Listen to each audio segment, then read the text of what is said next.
This week on Unscripted, update on Kevin Owens' injury. How long is the guy out and how serious is it? Plus, WWE and NXT UK finally has a start date, and pressure mounts for WWE to cancel Crown Jewel.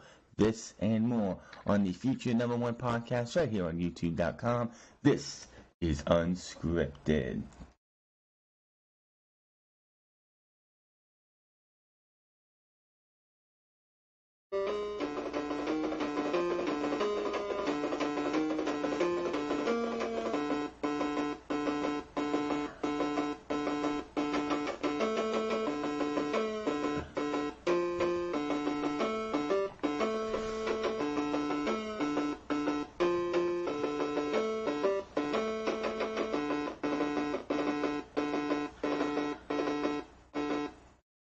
What is going on, everybody? It's France. We're back again for episode 40 of Unscripted for your Saturday, October 13th, 2018. We are getting closer and closer to episode 50, which will be the final episode of this year.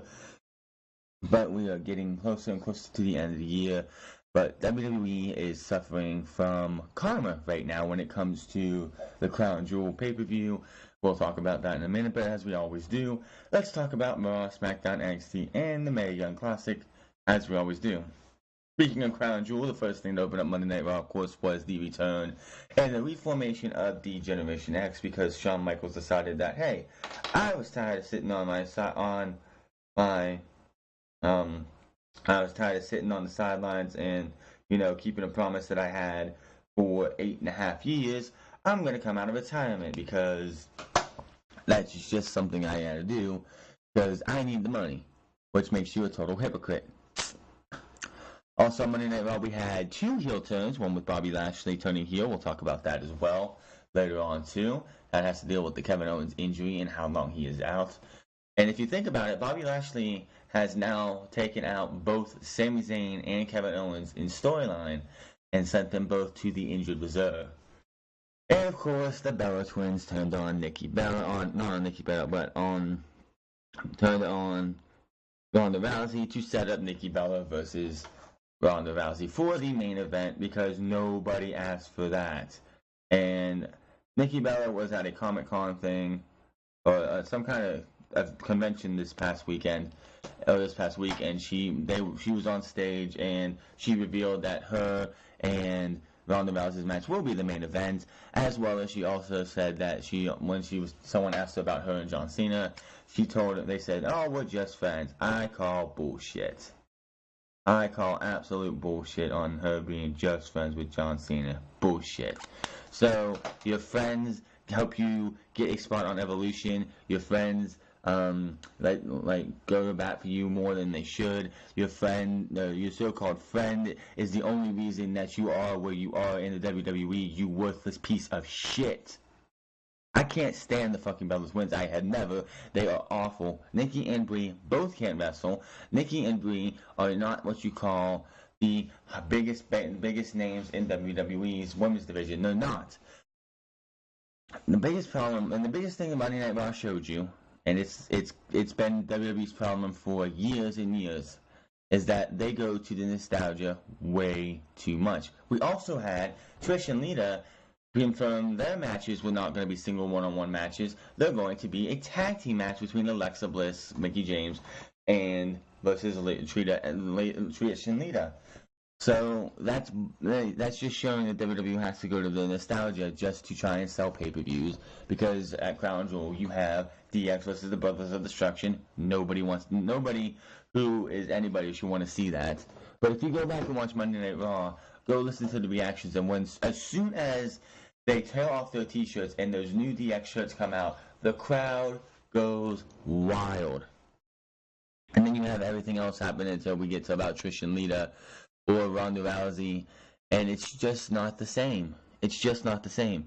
Nobody cares about the young guys. We talked about that last week, but it's true. Nobody cares about the young guys. Why would they? When you have WWE can go back to the well again and get an Undertaker, can get Trish, can get Lita, can get Triple H, Shawn Michaels.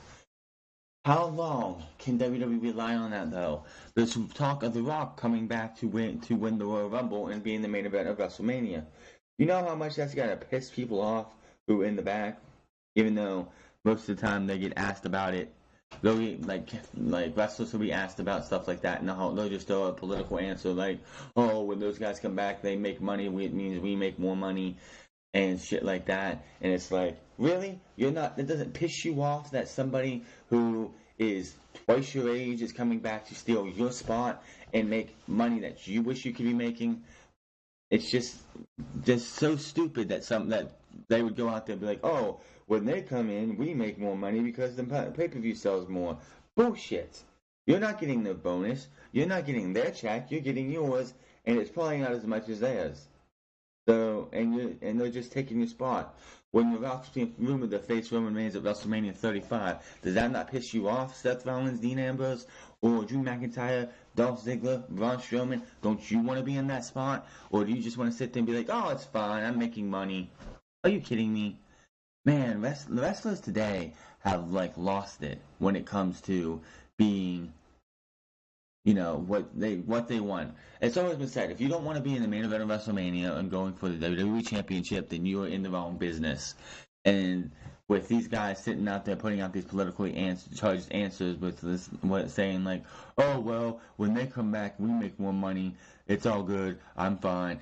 That's just them saying, hey, why? Then I'm just wondering. I'd be asking them the same. In the next question, my follow-up question would be, so what are you doing in the wrestling business if you're happy for that person? If you're saying, oh, that person comes back and they make more money because you make more money because they come back and make more money for you guys, aren't you pissed off that you are in that spot? Aren't you pissed off that WWE does not care about you as much as a Rock or John Cena, who is in this category now, or a Triple H, a Shawn Michaels, a Undertaker, Kane, a Trish Lita for the women?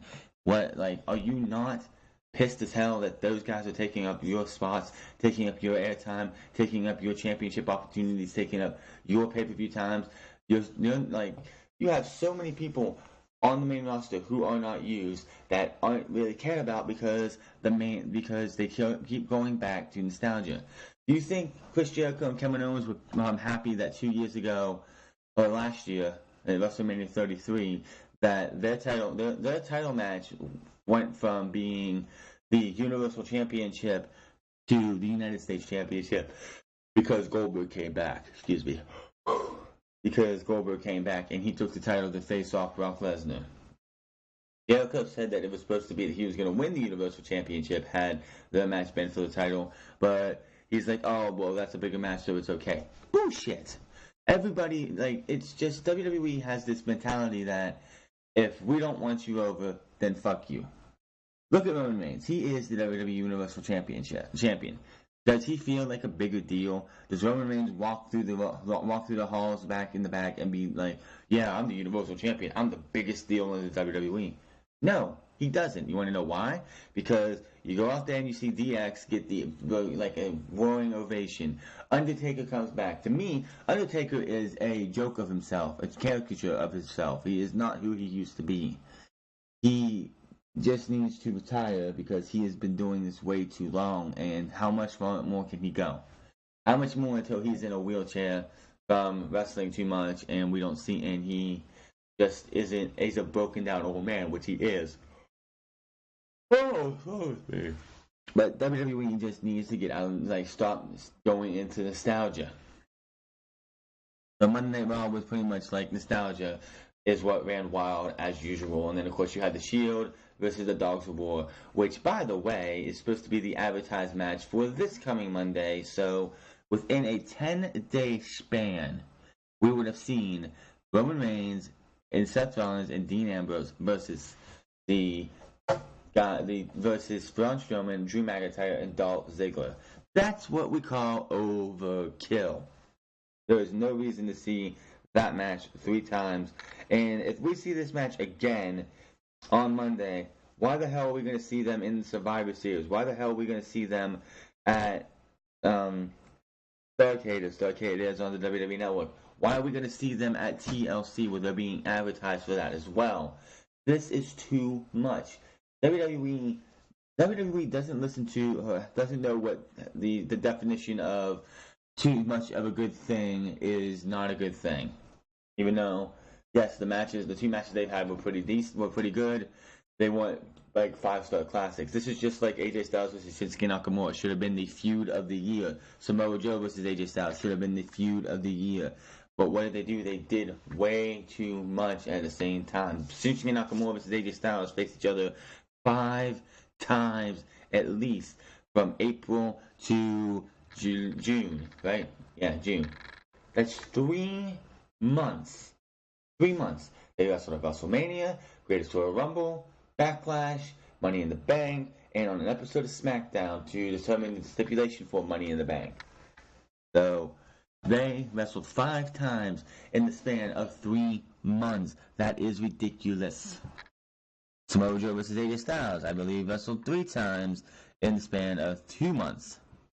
Because you had SummerSlam, Hell in a Cell, and the Super Showdown. Okay, 3 months, right? Yeah, 3 months. But still, actually it would be a span of 2 months if you think about it, but still, it's just too much. WWE's gotta pay things. If we want to see a Samoa Joe versus AJ Styles 1, SummerSlam's fine. Samoa Joe versus AJ Styles 2 should be Royal Rumble, maybe. And then you could have WrestleMania. The big events, like a big marquee pay-per-view, like a match like an AJ Styles versus Samoa Joe, or AJ Styles versus Shinsuke Nakamura, should be at the big events only. You have enough people to go against an AJ Styles when it comes to like at the Money in the Bank Extreme Rules, you had AJ Styles versus Rusev. Then you had the 3 matches with Samoa Joe. Instead of saying Samoa Joe at SummerSlam, have Samoa Joe have to earn his way back in having a match at Hell in a Cell. You had AJ Styles keep the title by disqualification, so it's like, oh, at Hell in a Cell we'll have another match. And then, at Super Showdown, we'll have another match because something happened. And then they're done with Daniel Bryan getting the next match. This will probably be another one where we don't get a multiple series of matches, even though I know WWE would love to do Daniel Bryan versus AJ Styles for Crown Jewel, then Survivor Series, DLC, Royal Rumble, and then whenever they're done with that. It's just too much. And AJ Styles himself is probably going to be pissed, as can be, because every time since WrestleMania, his title has not main evented.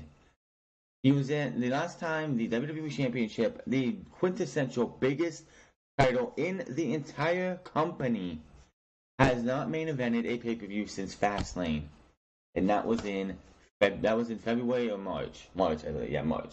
That's still so long, and it'd be one thing if the Universal Championship was on all pay-per-views since then, but they haven't been. You had a match between at Backlash. Well, you had the Greatest Royal Rumble at the Greatest Royal Rumble, so that one made sense. I'm not going to complain there. You had WrestleMania, which was for the Universal Championship, but it wasn't even a co-main event. It was the mid-card. The only time that it came close to main eventing was at Extreme Rules, where it was him versus Rusev, and then Dolph Ziggler versus Seth Rollins, which you should have flipped those matches, had Dolph Ziggler versus Seth Rollins, especially with that finish, and then put on the WWE Championship. But no, we got to just do this. Like, see, you had AJ Styles, not main event Backlash, which ended up being Roman Reigns versus Samoa Joe, and a match where the entire crowd was leaving halfway through. You had the Money in the Bank. Money in the Bank was next, right? Yeah, you had Money in the Bank ladder match, which was main evented by the Money in the Bank. Okay, whatever. Then you had Extreme Rules, which was the co-main event, and then you had SummerSlam for the Universal Championship, and then you had this last one. You had Hell in a Cell, which had the Universal Championship inside Hell in a Cell. Makes sense there. So SummerSlam should have been the main event, or Extreme Rules should have been a main event. Money in the Bank should have been a main event. You don't have to have the Money in the Bank ladder match close the show, but they did. And of course, Super Showdown was main evented by not the WWE Championship or the Universal Championship, because the Universal Championship was not on the line. It was main evented by two guys with two other guys in their corner. That all four guys span over the age. If you add their ages together, over the age of 200. There is 200 years between all four guys, and it's like if I'm AJ Styles, I'm pissed off. I am the WWE champion. AJ Styles and Daniel Bryan and The Miz this past Tuesday just sat there and sang the praises of that championship, calling it the most prestigious championship in all of sports entertainment. And yet it can't main event a pay-per-view. It can't main event a pay-per-view at all. That is pathetic. Absolutely pathetic. This is just WWE not giving a fuck about anything but Roman Reigns and sacrificing everybody else. It's like, oh, we got Roman, we'll use him in the main event. Oh, we'll go get The Undertaker and put him on. We'll get Shawn Michaels to come out of retirement because, as the $1 Million Man said, everybody's got a price, including Shawn Michaels, which makes him a complete hypocrite.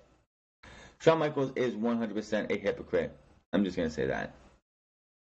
SmackDown, though, we're going to talk about that now. It was by far the best SmackDown all year. You had the first hour completely. The first hour was Charlotte versus Becky, which ended up being in a double count out, which Charlotte speared Becky through the Titantron, which makes me feel like we're getting a new set, because usually any part of a Tron being destroyed ends up becoming a new set. And then, of course, we had Samoa Joe versus Jeff Hardy, where Jeff Hardy tapped into his alter ego, Willow, for that violent way he destroyed Samoa Joe's knee. And that was the first hour. And then we had Paige make the first ever on the main roster, because I forgot about this, and I saw JD from NY mention it, but Nikki Cross versus Asuka was a last woman standing match on NXT. But as we all know, NXT does not matter to the main roster half the time. So for WWE to say this is the first time ever, it's not really, but it's a last woman standing match between Charlotte and Becky Lynch. Then we went right into the best Miz TV product segment ever with Daniel Bryan and AJ Styles. That was awesome. Awesome. And then, of course, The Miz cut into both guys. If you can find the whole segment, it's not on WWE.com, on WWE's YouTube page. It's just the Daniel Bryan and AJ Styles part, and they kind of kept out the Miz part, which I think is wrong. They should put that on there. But if you can find the whole thing, make sure to go find that. That is the best Miz TV segment ever. And then, of course, we had the two qualifying matches, which was Jeff Hardy versus Samoa Joe for the World Cup, and Big Show, which was in the main event, versus Randy Orton. The only downside to SmackDown, in my opinion, that's with Big Show being in the main event, was the One Night in Milwaukee continuation, which was so stupid. So absolutely stupid. Was a waste of our time. It was a bait and switch. It made Aiden English turned out to be nothing but a creep, and it just did not work. And WWE was better off just shit canning this and doing something else. So dumb. And SmackDown Live, like I said, was the best thing out there. The only down part was we didn't get no stupid antics from the New Day. We didn't get and any bullshit really outside of One Night in Milwaukee. It was by far the best SmackDown in a long while. WWE right now is in a pretty bad position when it comes to trying to promote things, because you have unless things change in the next few weeks or so, you have them advertising for Crown Jewel and Evolution, which are 5 days apart. You have Evolution on Sunday, October 28th, and then 5 days later on November 2nd, you have Crown Jewel, which WWE, and then 2 weeks after that, or a week and a half after that, we have the Survivor Series. So WWE right now is in a very, very bad spot for advertising pay-per-views and stuff. They should have did this differently when it came to everything. Have Evolution halfway through the month or something, if you could, which I would do, so you have enough time to go out and build for the other one too. But of course, with the Mae Young Classic semifinals happening the Wednesday before Evolution, the go home show to Evolution for the women on Raw and SmackDown will also be the next on Wednesday will be the go home show for Evolution as we get the semifinals of the Mae Young Classic in about 2 weeks. NXT, of course, had that great main event. If you want to watch any match this week, you need to go watch Adam Cole versus Pete Dunne versus Ricochet for the North American Championship. Ricochet actually debuted a new ring attire at a house show on Friday, in which he went from wearing long shorts to wearing the underwear-looking tights for NXT. I wonder why he switched to those. I do not know, but that's what he definitely did for it. There's pictures of it online. And of course, the big talking point also coming out of NXT this week is that the opening part was Velveteen Dream and Tommaso Ciampa being interrupted by one Nikki Cross, and what she said to Velveteen Dream, "I know what you did," slapped the microphone out of Tommaso Ciampa's hand, laughed in his face, got down on, put her mouth to the microphone and said, "I know what you did too," after she talked to the title, scared off Velveteen Dream, and then kicked the microphone out of the hand of Tommaso Ciampa before he could say anything, as she laughed away, saying, I know, and the crowd chanted, "She knows, she knows, she knows." Also in the back, you had Cassius Ohno going off about Matt Riddle to William Regal when he goes in his office. Nikki Cross comes in the frame and says, "I know what you did." So she's pretty much saying that it's one of these three guys. This usually means that it's not one of these three guys, but we will have to wait till this coming week to see if Aleister Black makes his return.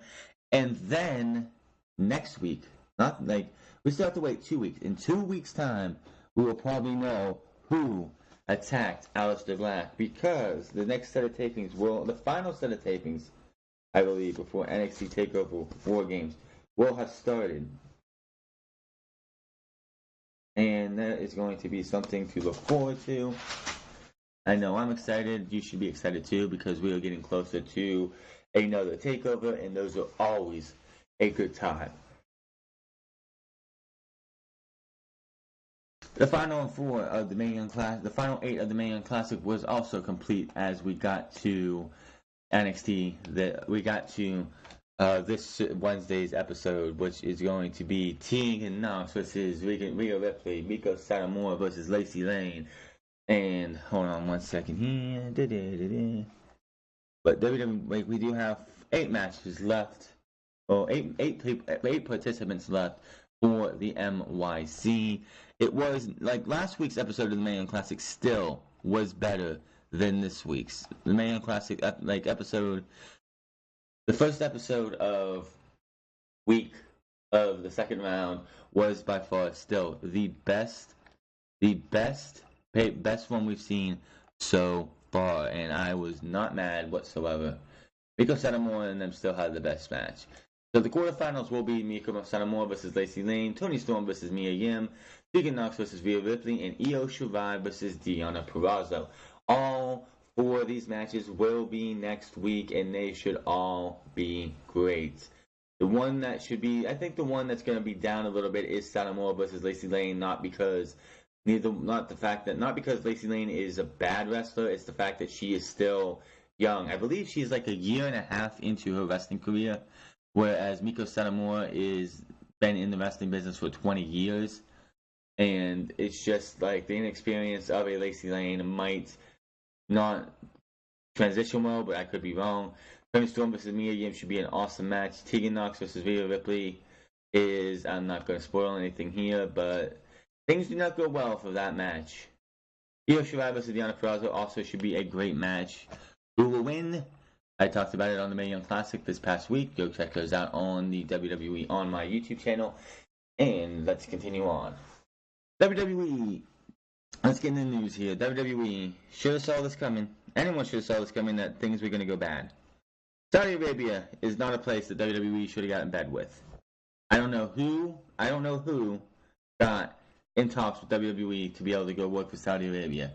But Saudi Arabia is not somewhere I would ever want to work with. I don't care how much money you threw at me. Saudi Arabia is not somewhere I want to work with. Over the last few days, a Turkish, a U.S. citizen or a U.S. citizen, I don't have his name unless it's on here somewhere, who works. Oh yeah, the pressure mounts for WWE to cancel Crown Jewel. IJR reports that United States Senator Chris Murphy is urging WWE to rethink the relationship with Saudi Arabia after the kidnapping and assassination of Washington Post journalist Jamal Khashoggi.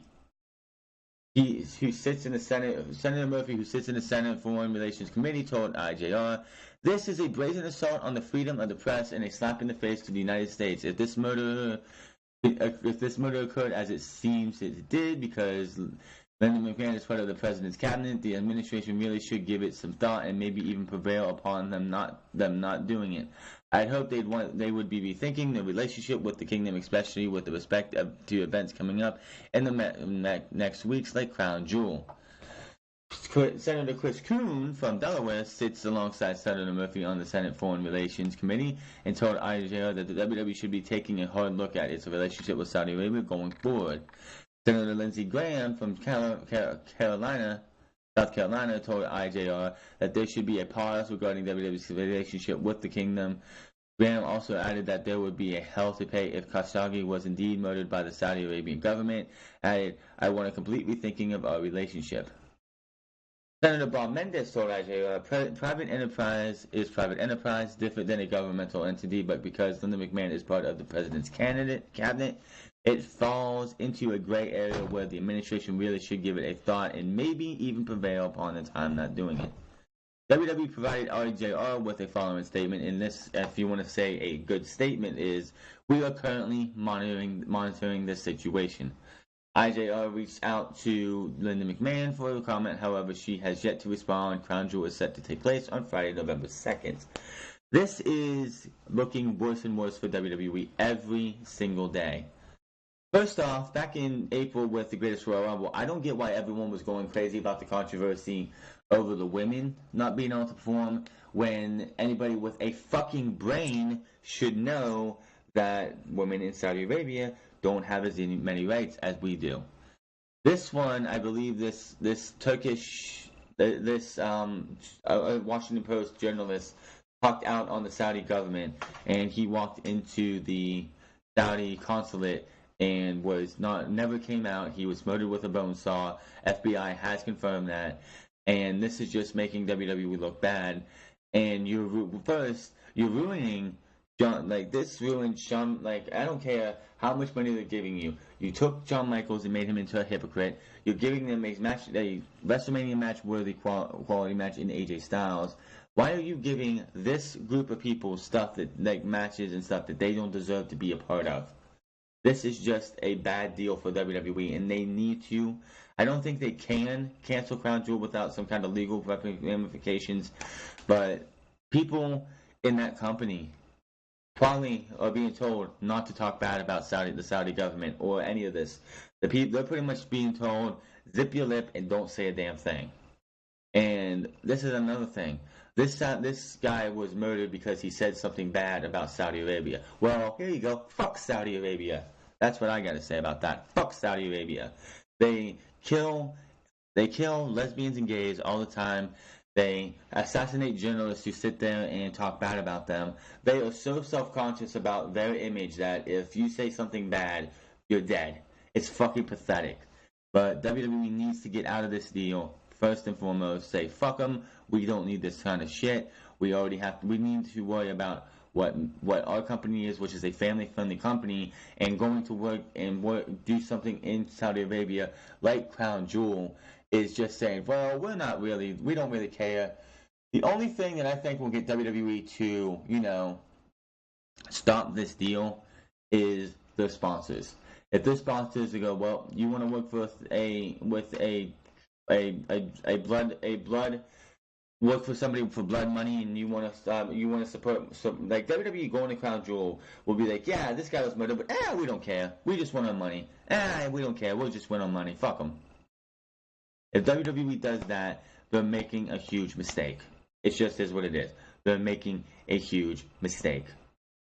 WWE's got to what else did you expect them to say? Oh, we're going to do this or that. No, we're monitoring the situation. That's all they're going to say.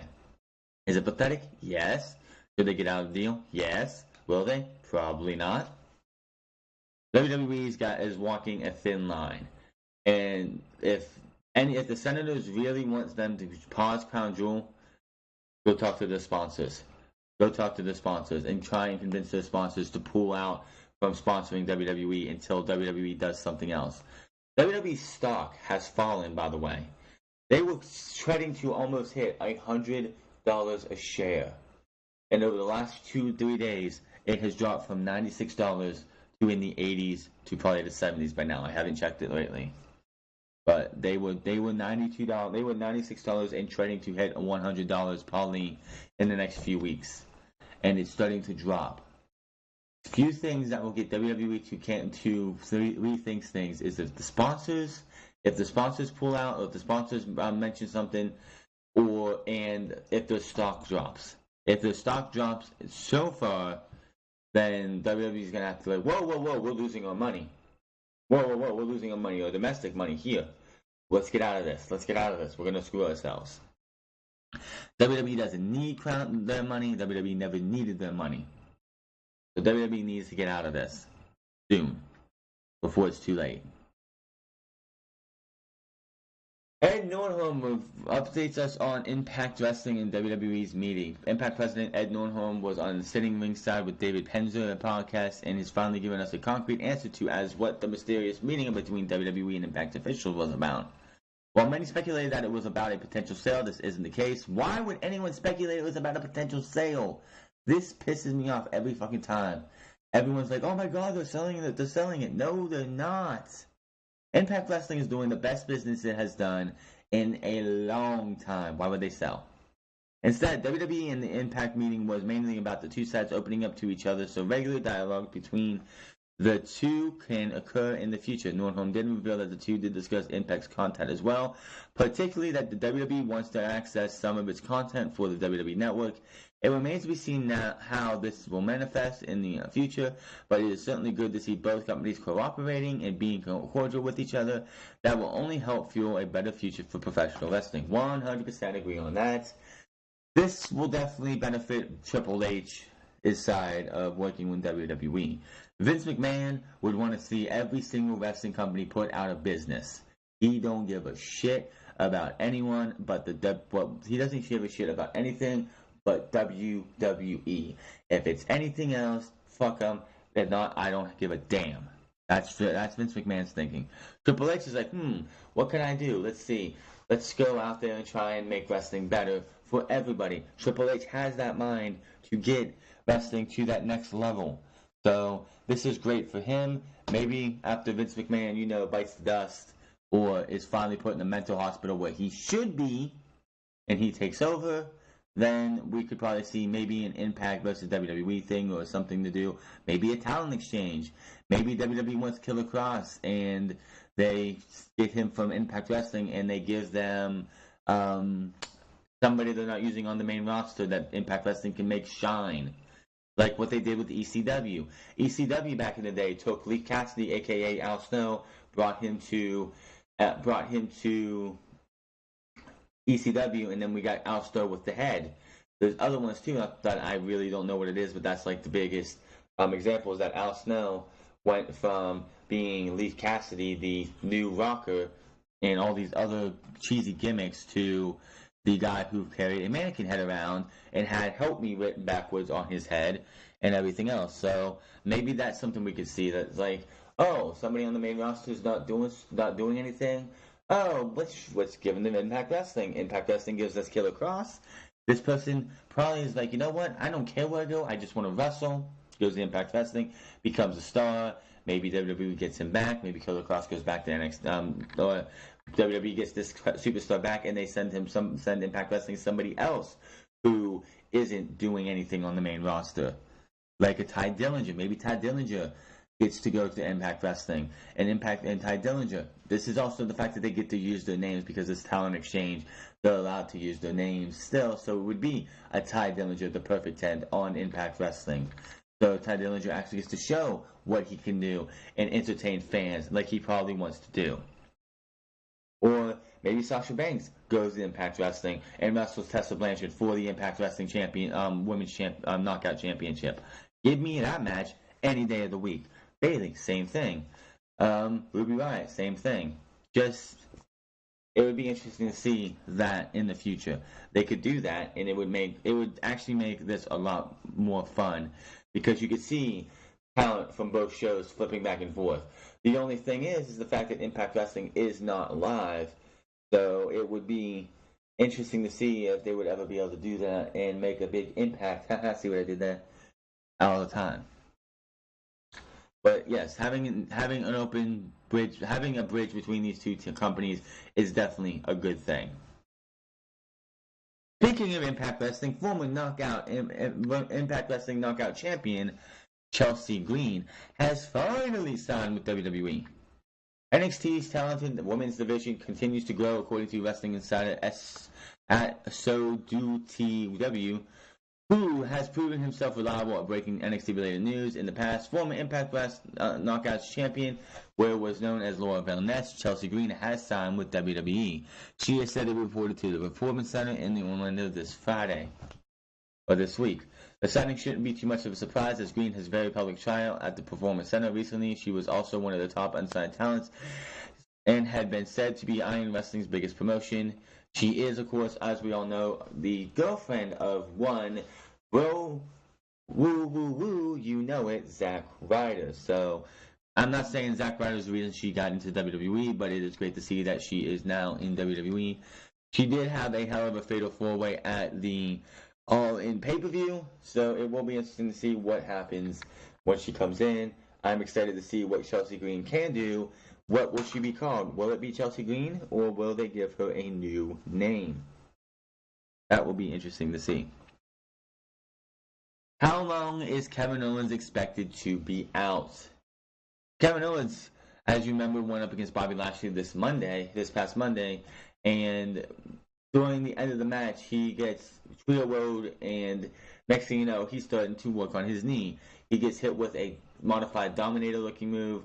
He's clutching his knee the entire time that Bobby Lashley is pinning him, and then Bobby Lashley destroys both of his knees. That's supposed to write him off. Kevin Owens is expected to be out of action for 4 to 8 months with the upcoming knee surgery, according to Dave Meltzer in the Wrestling Observer newsletter. WWE shot an angle on Monday's Raw with Bobby Lashley turning heel and injuring both of Owens' knees to write him off. While there was a report that post-wrestling that the hope is that the knee surgery will be a minor procedure, Meltzer noted that the full damage won't be known until the knee is opened up. While it is hopeful that Owens will just need his knee to be cleaned out, it is possible that the surgery will be major. Owens has been working with bad knees for a while. Since debuting in 2014, Owens has not taken any substantial time off due to injury. If Owens needs major surgery, he will be expected to be out of action for 8 months, while the timetable for 4 months is a procedure if it is a minor procedure. Hopefully Kevin Owens will be back soon with a speedy recovery. He is going to be out 4 to 8 months, so he is out the remainder of the year regardless. Why did they turn Bobby Lashley heel? What was the biggest reason to turn Bobby Lashley heel? Regarding the angle on Monday's Raw, WWE with Bobby Lashley and Lio Rush, the idea of the turn was a heel turn. WWE officials had just decided on a heel turn earlier that day, according to the Wrestling Observer newsletter. There was a long discussion over whether Lashley would be better off as a heel or a babyface right now, especially with the roster losing another top heel in Kevin Owens, who is out of action with a knee injury. Owens is expected to be out of action for around 4 months if he needs just a minor operation, but it can be 8 months if the surgery is major. The decision was made at Raw to turn Lashley with the idea that if he was better off as a heel, and if the roster needs heels, they should do the turn right away. The turn made even more sense as they needed Lashley to injure Owens to write him off TV anyway. It's interesting to note that Rush was plugged into the back with an earpiece on Monday Night Raw.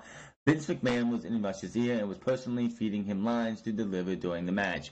Why? Oh, fucking why would you need to fucking have Lio Rush fed lines? Give me a damn break. Before he goes out there, all you have to do is every so often, just have him say every so often, be like, try and get the crowd to chant Lashley. Do whatever you can to anger this crowd. Try and be positive about Lashley. They're going to go out there and they're going to yell at, they're going to boo this guy. Just hype that up, and everything. But no, let's put the mic into his ear. Leo Rush is good at what he does. He doesn't need Vince McMahon in his ear. Vince McMahon needs to get that shit off of him. But Bobby Lashley is now a heel. It will be interesting to see what they do going forward. The quote-unquote double turn I don't think is even a thing, for the simple fact that Kevin Owens was being written off TV. I hope Kevin Owens has a quick recovery and will be back in due time.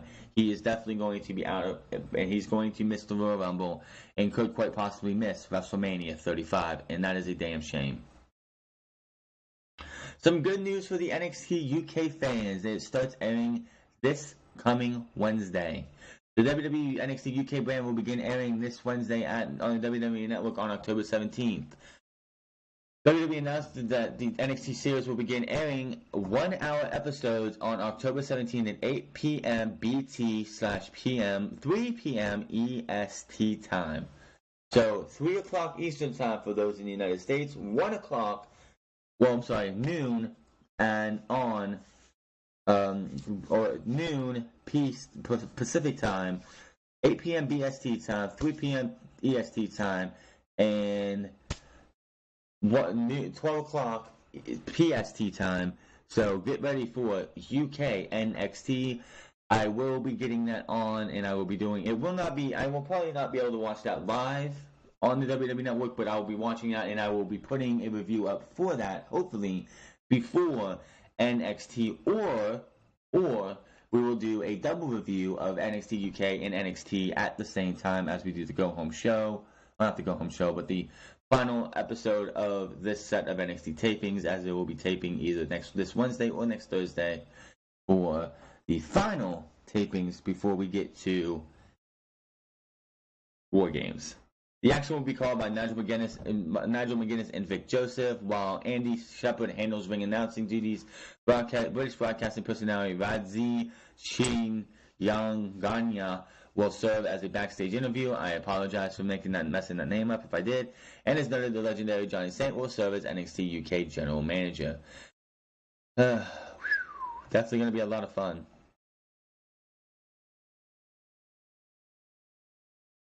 So let's keep moving on here. Okay, yeah. Moving on here. I can't wait to see that NXT UK. It's definitely going to be something worth watching.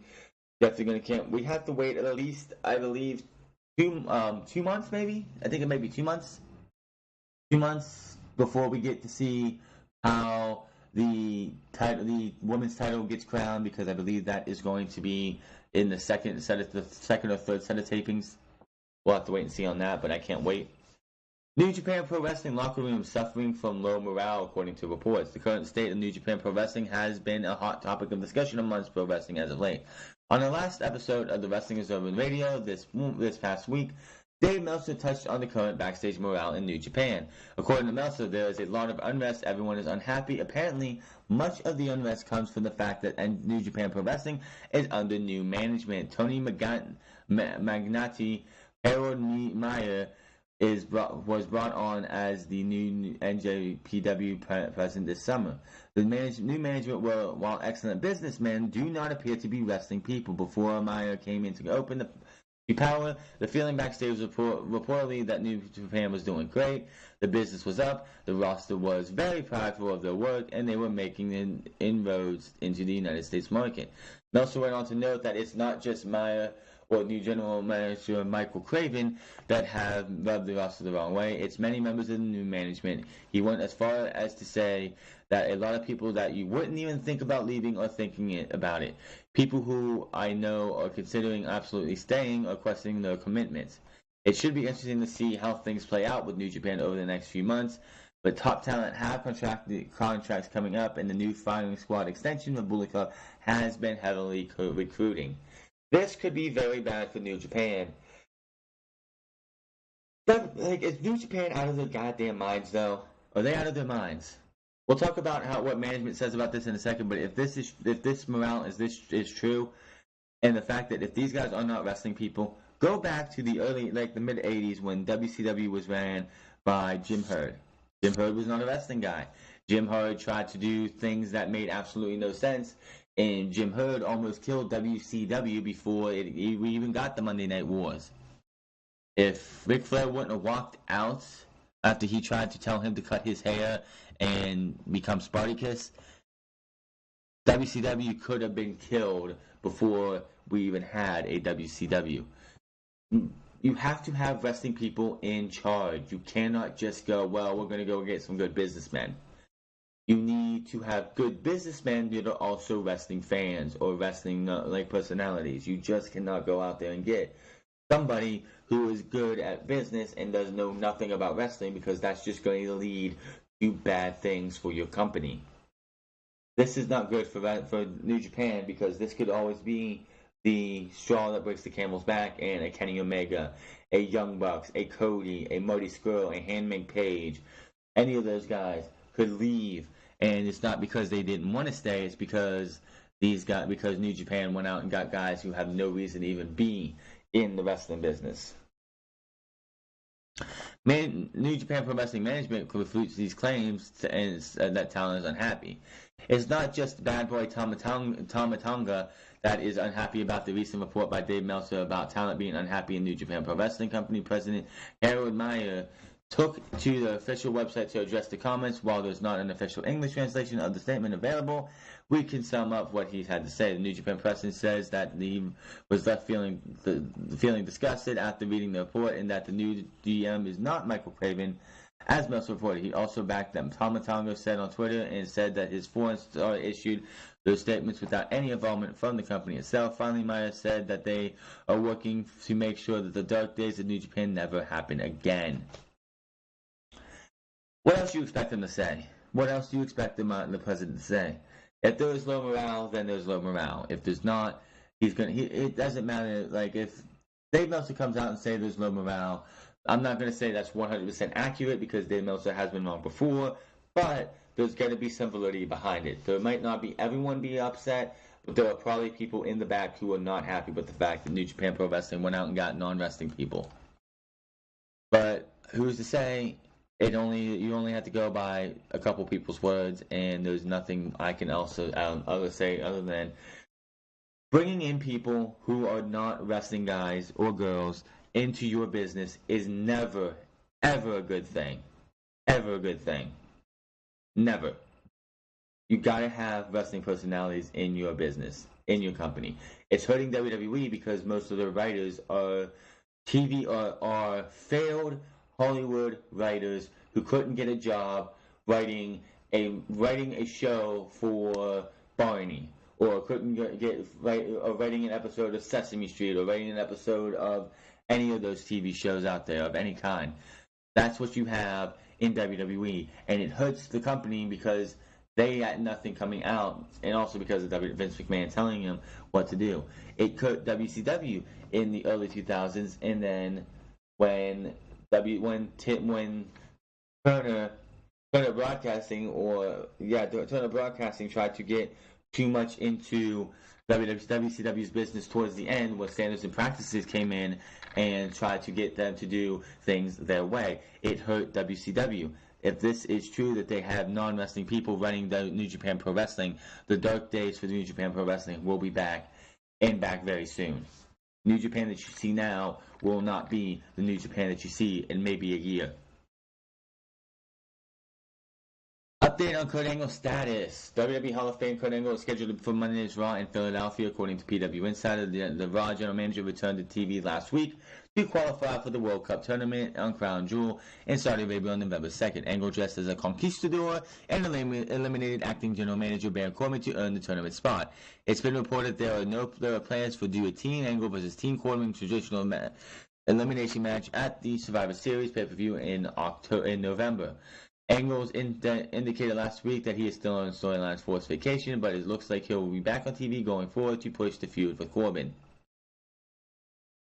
Yay, I don't care. We're going to have Baron Corbin in the Dogs of War versus Kurt Angle and the Shield. That's what we're going to have. Gee, is Kurt Angle going to come out with the Shield garb on like he did last year at TLC, or is he just going to come out looking like Kurt Angle? Do you care? Because I don't. So, what was the reason for Alexa Bliss versus Trish Stratus to be changed? In a surprising twist on Raw, WWE changed the Alexa Bliss versus Trish Stratus match and Mickie James versus Lita singles bout into a tag team bout with Stratus and Lita teaming with to face Bliss and James. According to Dave Meltzer of the Wrestling Observer Radio, this was the plan all along. Oh shit! Oh shit! Meltzer reported that I'm sorry about that. The WWE felt that they needed to announce a big match when tickets went on sale. Stratus returning to face Bliss, considered a dream match by some. Nobody sees Alexa Bliss versus Trish Stratus as a dream match, you stupid fox. If you wanted to give me a dream match, Sasha Banks or Bayley versus Trish Stratus would have been a better match. Once Ronda Rousey's title defense against Nikki Bella was announced, the company pivoted towards a tag team bout. Meltzer reported that the Stratus versus Bliss bout was not as big as the company had hoped, and the ticket sales had stalled on September 9th. It was reported that they had sold only 7,000 tickets for Evolution, with 2,400 going to scalpers. The building will be set to hold roughly 10,900. So, instead of giving us a good match, like, I don't know, Trish versus Lita would be a match that people would go buy tickets for. Let me think here. Trish versus Lita. You have Sasha Banks versus Trish, Mickie James versus Trish. You have all these things. And this was the plan all along. Again, bullshit. Bullshit. This is WWE retconning what they know was a fucking mistake. WWE has too much stock into Alexa Bliss. I don't know whose dick she's sucking in the back. I don't know whose ass she's kissing in the back. I don't know who's licking her pussy in the back. But Alexa Bliss is being favored of being held to favorites to a higher standard than a Sasha Banks, a Ruby Riott, a Sarah Logan, a Liv Morgan, a Bayley, and anybody else on that roster outside of Ronda Rousey. She doesn't even have to do anything. She just looks at them, she smiles. Oh, you're gonna get the women's championship. She rubs her shoulder. Oh, you're going to hold the women's championship for about 6 months. Grabs the dick. Oh, you're going to hold the women's championship for about a year. That's how it is. She just does what... She doesn't even have to do anything, and she's going to be afforded all these opportunities. And the biggest match they could think of to try and sell Evolution was Trish versus Alexa Bliss. Bullshit. And... can someone explain to me why they couldn't just, if this was all along, why you didn't just have it advertised as Mickie James and Alexa Bliss versus Trish Stratus and Lita? If this was the match all along, why did you advertise Lita versus Mickie as well? You didn't need to do that if the entire time all you were going to do was this match. It's pathetic. Absolutely pathetic. Alexa Bliss sucks at what she does. There's also a report that it's because she's possibly injured, which I call bullshit. I call absolute bullshit. This is just WWE going like, well, first off, this was a bad idea, and WWE, we're going to try and fix this as much as we can. If Alexa Bliss is actually injured at all, and they made this a tag team match because of her injuries, then just take her out of the match. Take her out of Evolution. Put somebody else there. Give somebody else that match. Why are you just gonna have Alexa Bliss sit there and have a match? With Trish Stratus and Lita on the other side. So instead of one Hall of Famer she's going up against, she's gonna be in the ring with 2 Hall of Famers and tagging with a future Hall of Famer. Alexa Bliss is trash, and WWE is doing everything they can to make her look like the next big thing, and it's pathetic. Speaking of Evolution, and we know we hark on the Bellas, and I hark on the Bellas all the time, but the Bellas wanted AJ Lee to return at Evolution. Several WWE superstars are attending the Ace Comic-Con in Chicago this on Friday, I believe it is, and among them are the Bella Twins. They are joined on stage by Lillian Garcia, and the topic of AJ Lee was brought up by a fan, specifically asking if Nikki Bella wanted to wrestle the former Divas champion again. Nikki said, and I quote, "I was hoping she'd be part of WWE's Evolution pay-per-view." Answered Nikki, AJ Lee was a huge part of the women's division. I'd love to wrestle her again. We had such good chemistry. I felt that, and I would have to agree with her that Nikki Bella only really looked good when AJ Lee had her in the ring. I felt that our feud with her and Paige really helped with the evolution. That would be so fun. We also echoed the sentiments during the question and answer sessions. I absolutely agree with these guys on this. If anybody, any legend outside of Trish and Lita was to be brought back for Evolution, fuck Ivory, fuck Kelly, fuck Michelle McCool, fuck Layla, fuck all those other ones, AJ Lee should be back. The 4 women who should be brought back are Trish, Lita, Beth Phoenix, and AJ Lee. Those should be the 4 women from the past that you have at Evolution. You don't need anybody else. Those are the 4 women of the entire. Those are the 4 women who did the absolute most in the last since Trish and Lita main evented that Raw all in 2004, I believe. It was 2004, I believe. But AJ Lee should be a part of WWE Evolution. She was the reason for a lot of reason for this. A lot of reason for why we have women instead of divas. She was the reason. And she should be able to be back and be able to celebrate with all the other women. And I know she doesn't do it because she's being loyal to her husband, doesn't want to upset him. But if I was her husband, which I'm not saying I am, I would sit there and be like, you know what? I might have problems with them, but you want to do this one off? Go right ahead. I have no problem with that. You were a big part of this evolution. You should be there. It would be great. It would actually be great if we could see AJ Lee at Evolution. Unfortunately, that's not probably going to happen, and it's a damn shame. Seth Rollins says he wants to face Kevin Omega to say that he is proved that he is the absolute best. Several WWE superstars at the Ace Comic Con Chicago, and among them is WWE Intercontinental Seth Rollins. He was asked about what opponent he would like to face off against that isn't currently signed, and he had the answer that will make many fans happy. I would like to face Kenny Omega, said Rollins with playful authority. I am the best wrestler in the world, and I would love to prove that. The crowd loved that answer by cheering in response. Omega is of course, the current IWGP Heavyweight Champion and the face of New Japan Pro Wrestling's Western expansion at the moment. The match would be a dream match to come true for fans if it ever does happen in the future. Hopefully, whether in WWE or outside it, we'll get the chance to see that one day. This is going to be my last story for today. I could not find any other news, but yes, Kenny Omega versus Seth Rollins would be absolutely one of the best matches of the year if done right. In WWE, it would probably be a train wreck because look at Shinsuke Nakamura versus AJ Styles. It was billed as the dream match, and then the WrestleMania match was bad, and then they got progressively better and better as they went until the last man standing match that we had at Money in the Bank. If Seth Rollins versus Kenny Omega happened on the main roster, it would be a match at WrestleMania that would be subpar, and then they would wrestle the next 4 or 5 months, and they would get better and better until people got sick and tired of seeing Seth Rollins versus Kenny Omega. Even if Kenny Omega was like, you know what, we faced off at WrestleMania, we're going to let that simmer, and we're going to come back to it at a later time.